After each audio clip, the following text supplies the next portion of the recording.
ዓለማችን በጣም የሚያሳዝንና ራስ ወዳድነት የሞላበት ጊዜ ላይ ነው ያለችው። የነገሩን አስከፊነት ደግሞ ይሄን ቪዲዮ ስታዩ ትረዱታላችሁ።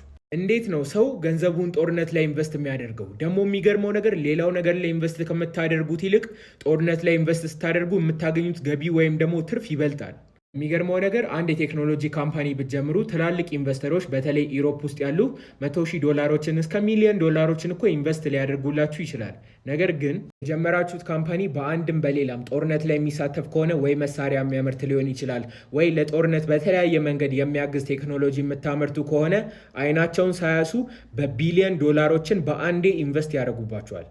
የእነዚህ ካምፓኒ ሼሮች እንግዲህ የሚባለው የአክሲዮናቸው ስም ዋር ስቶክስ ተብለው ነው የሚጠሩት።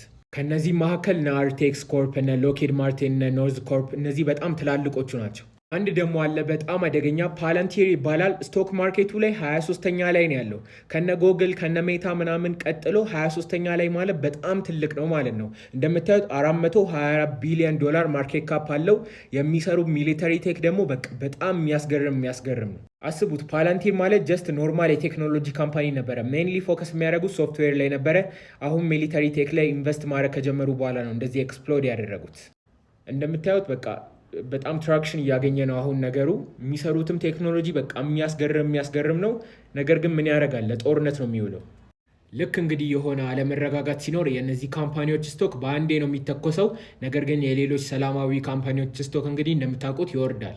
ስራ እንግዲህ ስራ ነው፣ ገንዘብ እስካስገኘ ድረስ ልትሉ ትችላላችሁ። ለማንኛውም ግን ውሳኔውን ለእናንተ ትችዋለሁ።